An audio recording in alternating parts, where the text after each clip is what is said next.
So well and जैसा कि आप लोगों को पता है कि भाई हमारे जो चैनल पे है अभी इंपॉर्टेंट क्वेश्चंस की सीरीज चल रही है जिसमें हम 10th एंड 12th बोथ जो क्लास के हैं इंपॉर्टेंट क्वेश्चंस प्रोवाइड करा रहे हैं। इसको लेकर हमने ऑलरेडी बहुत सारे वीडियोस पहले बना लिए हैं आपके क्लास 12th के लिए भी, जिसमें अगर आप हमारे चैनल की प्लेलिस्ट में जाके देखोगे क्लास 12th वाले तो आपको 2024 में जो मोस्ट इंपॉर्टेंट क्वेश्चंस आ सकते हैं लगभग हर एक सब्जेक्ट के अपलोड हो गए। कुछ सब्जेक्ट के नहीं हुए हैं तो एक दो दिन में वो भी अपलोड हो जाएंगे, तो आप बाकी सब्जेक्ट के भी अपने इंपॉर्टेंट क्वेश्चंस ले सकते हो। लेकिन आज जो है हम बात करेंगे आपका समाजशास्त्र जो सोशियोलॉजी का एग्जाम है उसके कुछ मोस्ट इंपोर्टेंट क्वेश्चंस जो आपको परीक्षा जो 2024 की बोर्ड परीक्षा है उसमें पूछे जा सकते हैं। फाइनली मैं एक ही बात कहना चाहूंगा कि आप लोगों को अपनी कॉपी ले लेना, फटाफट से आपको इस क्वेश्चंस को लिख लेना है ताकि आपको याद करने में आसानी जाए। आंसर्स मैंने प्रोवाइड करवा दी है बट मैं आंसर्स पढ़ के नहीं बताऊंगा जिससे टाइम आपका भी बच जाए और मेरा भी बच जाए। तो हम क्या करेंगे, क्वेश्चंस पढ़ेंगे, आंसर्स का आप स्क्रीनशॉट ले सकते हो। साथ में अगर चैनल पे नए हो तो भाई और भी ऐसे सब्जेक्ट और प्लस आने वाले समय में एमपी बोर्ड की हर एक खबर पाने के लिए चैनल को सब्सक्राइब ऑल्सो आप लोगों को कर लेना है।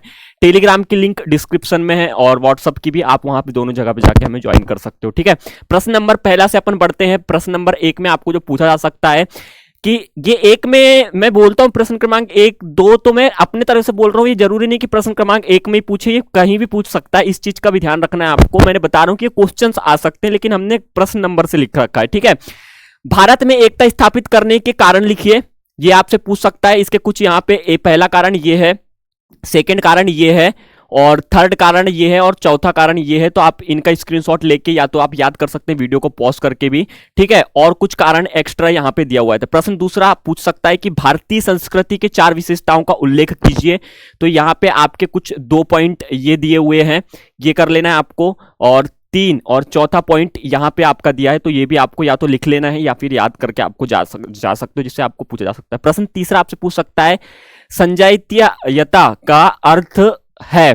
तो ये आपका शायद लिखने में थोड़ी सी टाइपिंग मिस्टेक हो गई होगी बट ये आपका क्वेश्चन पूछा जा सकता है, ये जरूर आपको याद करके जाना है। और कुछ पॉइंट्स यहाँ पे भी लिखे हैं, इनको भी आपको ले लेना है स्क्रीनशॉट या आप लिख सकते हो। प्रश्न चौथा आपका है कि जनाकीकी का अर्थ बताते हुए उसकी कोई 2 परिभाषाएं बताइए। तो यहाँ पे आपका जो है डेमोग्राफी, इसका यहाँ से यहाँ तक के है और फिर यहाँ से यहाँ तक आप और भी लिख सकते हैं या फिर याद करके आप जा सकते हैं। ठीक है, कुछ पॉइंट्स यहाँ पे भी दिए हुए हैं।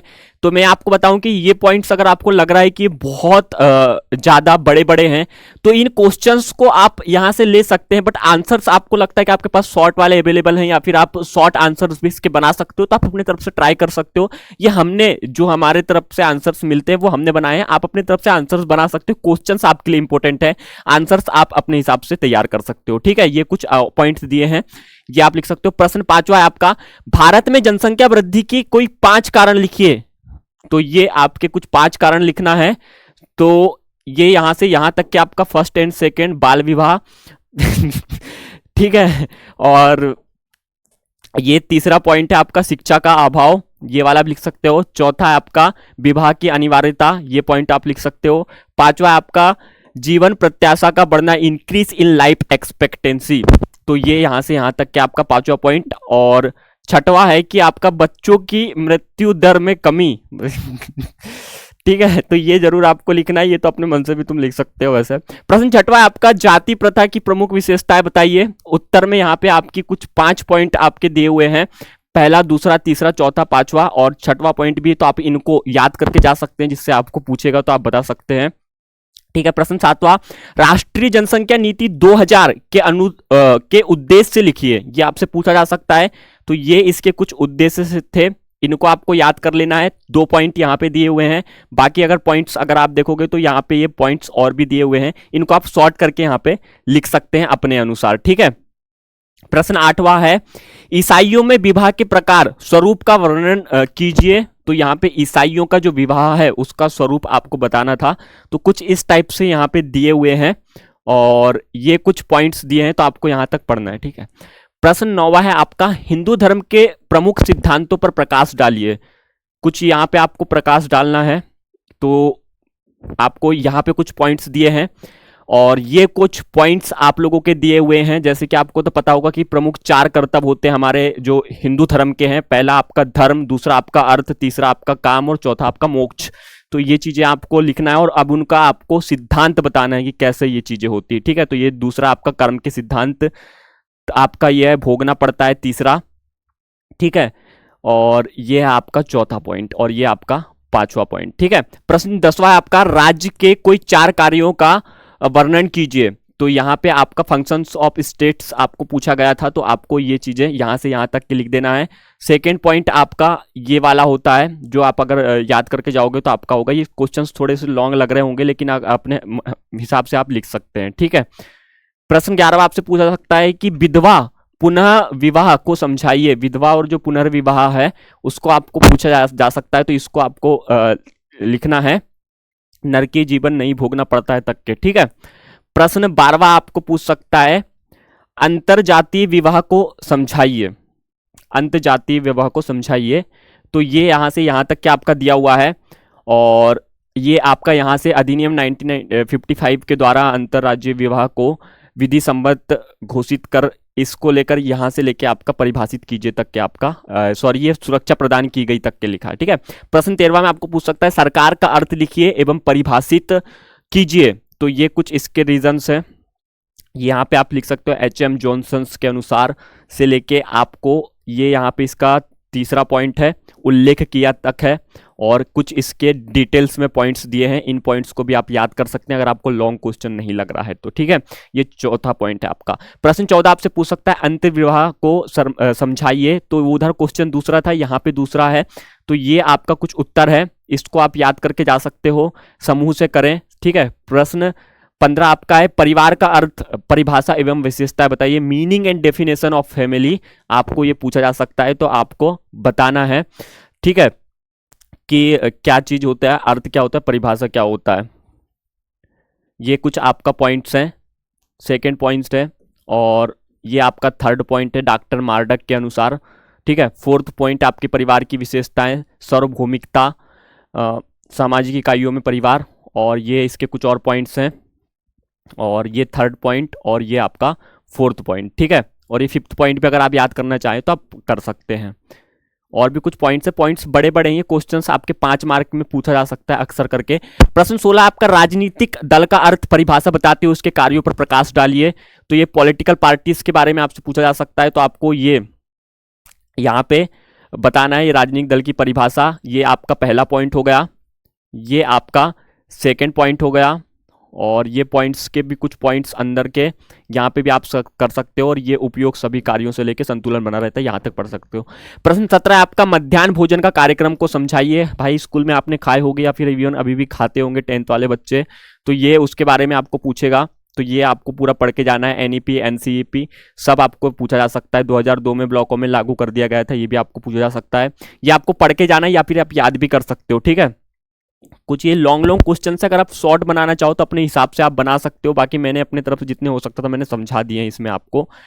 प्रश्न 18 आपसे पूछ सकता है, अनुसूचित जनजाति की परिभाषा देते हुए कोई 5 विशेषताएं आपको लिखना है, तथा अनुसूचित जनजाति की 5 मुख्य समस्याएं भी आपको लिखना है। अगर कोई इस जाति से बिलोंग करता है तो वो उसको तो आप अपने मन से भी लिख सकते हो कि ये प्रॉब्लम्स हैं, तो भाई क्योंकि कई कई केसेस में क्या होता है कि कभी कभी आपको ऐसे क्वेश्चंस पूछ ले जाते हैं जिसमें अगर आप मन से कुछ लिखते हो रिलेटेड, अब ऐसा नहीं है कि मन से लिख रहे हैं तो भाई पूछ रहा गाय का है लिख भैंस कर रहे हैं, वैसा भी नहीं करना है। अगर रिलेटेड आप लिखते हो, आपको एक्चुअल लगता है कि मेरे टॉपिक से मिलता जुलता है, तो उसके मार्क्स आपको मिल जाते हैं, और इवन कभी कभी तो बहुत अच्छे मार्क्स भी आपको दे दिए जाते हैं। तो उस चीज़ को भी आपको ध्यान रखना है कि हर चीज़ जो किताब समझा है वही नहीं होता। आपको भी अगर लगता है कि इस चीज़ों में हम बातें रख सकते हैं जो रिलेटेड है टॉपिक के, तो आप रख सकते हो, इसकी कोई बड़ी बात नहीं होती और अच्छा ही होता है। ठीक है, ये कुछ इसके पॉइंट दिए हैं, आप इनको पढ़ सकते हैं, और ये भी कुछ पॉइंट्स हैं, पहला पॉइंट और दूसरा पॉइंट ये है, तीसरा पॉइंट ये, और ये आपका चौथा पॉइंट ये दिया हुआ है, और 5वां पॉइंट आप यहां से यहां तक पढ़ सकते हैं। ठीक है, प्रश्न 19 आपसे पूछ सकता है कि भारत में महिलाओं की कोई 5 प्रमुख समस्याएं लिखिए। तो ये आपकी कुछ समस्याएं हैं ये, ठीक है, ये आप अपना लिख सकते हैं, और ये चीजें हैं। अब ये डाटा जो है आपका पुराना हो सकता है, अभी चेंजेस हुए होंगे, लेकिन ये आपका जो क्वेश्चंस पूछेगा उसके अकॉर्डिंग आपकी बुक में जो आंसर्स हैं वो इस टाइप के हैं। तो ये दूसरा पॉइंट आपका हो गया, तीसरा आपका हो गया, और ये आपका चौथा पॉइंट 12 नंबर का, और 7 नंबर का आपका जो है ये दहेज वर्तमान में एक गंभीर समस्या बनी हुई है, ये आप पढ़ सकते हैं। ये आपका विघटन, ग्रहणग्रस्ता, निम्न जीवन स्तर, बहुपत्नी प्रथा, बेमेल विवाह, अपराध, अनैतिकता, भ्रष्टाचार, मानसिक बीमारी, ये सब चीज़ें आपको बता सकते हो, तलाक की समस्या, और भी बहुत सारे पॉइंट्स हैं। इन पॉइंट्स को मैं पढ़ना नहीं चाहूँगा, आप यहाँ से पढ़ सकते हैं खुद ही, ठीक है। और ये है आपका और पॉइंट्स, और ये चौथा जो मोस्ट इंपॉर्टेंट है ये होता है। तो ये क्वेश्चंस आप अपने मन से भी लिख सकते हो थोड़ा, अगर आपको लगता है कि भाई मैं बेटर इससे लिख सकता हूँ, या फिर अभी, क्योंकि एक जो एग्जामिनर होता है वो भी एक्चुअल घटनाओं से वाकिफ होता है, तो वो समझता है आपकी प्रॉब्लम्स को, ऐसी कोई दिक्कत की बात नहीं। प्रश्न 20 आपका, सांस्कृतिक उपागम से क्या अभिप्राय है, ये आपका उसका कुछ उत्तर है, ये आप याद करके जा सकते हो। प्रश्न 21 आपको पूछ सकता है कि संस्कृतिकरण की प्रक्रिया से सामाजिक परिवर्तन को समझाइए, ये उसके आंसर्स दिए हुए हैं कुछ पॉइंट्स, तो आपको ये वाले पॉइंट्स आपको जरूर याद करके जाना चाहिए। दूसरा, तीसरा, चौथा पॉइंट ये है, और इवन पांचवा, छठवां और सातवां पॉइंट भी आपका कुछ इस प्रकार से दिया हुआ है। प्रश्न 22 आपसे पूछ सकता है भारत में आधुनिकीकरण के 4 परिणाम लिखिए, तो ये आपका कुछ ऊपर है। और फर्स्ट पॉइंट काफी लंबा है, इसमें आप शॉर्ट करना चाहें तो शॉर्ट भी आप कर सकते हो, ठीक है। ये आपका फर्स्ट पॉइंट यहाँ से यहाँ तक के। सेकंड पॉइंट अगर आप देखोगे, नए सामाजिक वर्गों से लेके बातें आर्थिक तक के, और उसके बाद फिर यहाँ से लेके यहाँ तक के आप पढ़ सकते हो, और कुछ पॉइंट इसके भी ये दिए हुए हैं, ठीक है। प्रश्न 23 आपसे पूछ सकता है भारतीय नागरिकों के मौलिक कर्तव्य लिखिए, तो ये आपको यहाँ से लेके यहाँ तक 4 पॉइंट दिए हुए हैं, तो ये 4 पॉइंट आप यहाँ पे लिख सकते हो। पांचवा पॉइंट आपका दिया हुआ है, और छठवां, सातवां और आठवां पॉइंट भी, 5 पॉइंट भी अगर आप पढ़ के जाते हो तो भी आप लोगों को अच्छे मार्क्स मिल जाएंगे, ठीक है। जरूरी नहीं कि यहाँ पे मैंने 10 पॉइंट दिए हैं तो 10 आप में को, इसमें से जो आपको पॉइंट्स अच्छे लगे, जो आपको इजी लगे, जो आपको याद रह सकते हैं, वो पॉइंट्स आप पढ़ सकते हो, ठीक है। प्रश्न 24 है हरित क्रांति का अर्थ समझाइए, ये यहाँ पे कुछ पॉइंट्स आपके दिए हुए हैं, ठीक है। प्रश्न 25वां आपका है व्यावसायिक अभिजात वर्ग से क्या समझते हैं, इस वर्ग की 2 विशेषताएं बताइए, तो ये आपका उत्तर में आप लिख सकते हो, और ये कुछ यहाँ पे दिया हुआ है। और इसकी जो वर्ग की विशेषताएं हैं वो 2 पॉइंट यहाँ पे लिखे हुए हैं, बाकी अगर और नीचे स्क्रॉल करोगे आप तो कुछ पॉइंट्स दिए हुए हैं, तो 2 पॉइंट्स इसके यहाँ पे मेन दिए हैं। तो ये मोस्ट इंपोर्टेंट आपके 25 क्वेश्चंस थे जो आपको पढ़ के जाना चाहिए, जिससे आपको क्या है कि आने वाले अगर एग्जाम्स में पूछे जाते हैं तो आपको ईजी जाए और कॉन्सेप्ट समझ में आए।